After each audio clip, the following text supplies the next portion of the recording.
Okay, so we've all seen them, right? You're scrolling online and an ad pops up for a tiny box that you plug into your car. And it promises these huge savings on gas.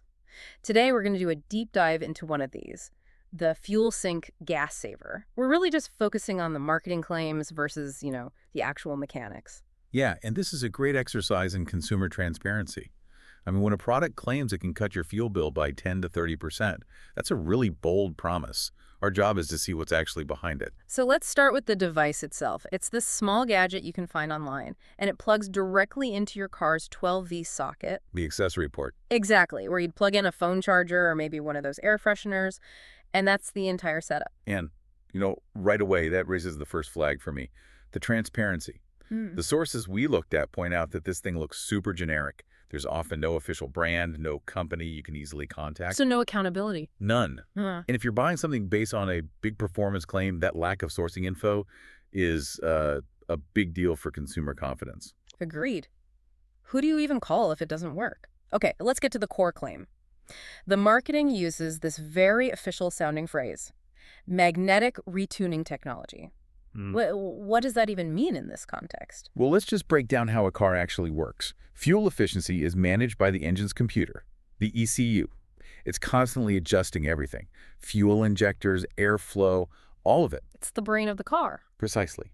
Plugging a device into the 12V accessory socket and expecting it to manage the engine is it's like trying to restart your computer by plugging a thumb drive into the wall outlet. Because it's just a power source? It's just a power source. It isn't a data port. There is physically no connection from that socket to the engine, the fuel lines, or the air intake. But couldn't it, I don't know, send some kind of subtle electronic signal through the car's wiring that might influence a sensor somewhere? Is that even possible? Mechanically, no. That 12V circuit is designed just to supply a little bit of power.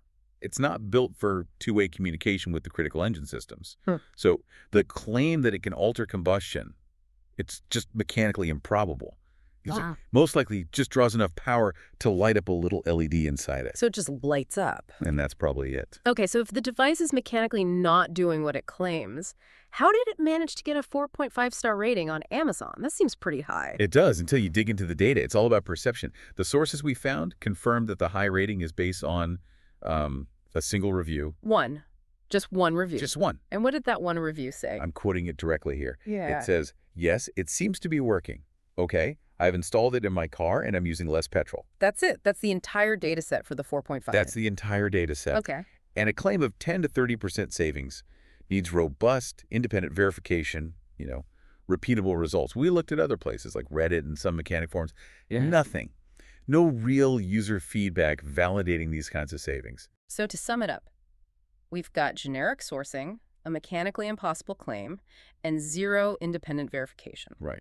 And if you genuinely want to save on fuel, the real strategies are proven and honestly much simpler. Our sources all point to the same things. Keep your tires properly inflated, get your car serviced regularly. And adjust your driving habit. Exactly. Less aggressive acceleration and braking, that's what actually moves the needle on fuel efficiency, not a magic box. This analysis provides educational commentary on product claims. This is educational commentary and not medical advice. So here's a final thought to leave you with. Considering the basic principles of physics and how an engine works, what level of evidence should we demand before we believe that a device can give you a 30% improvement just by plugging it into an accessory port?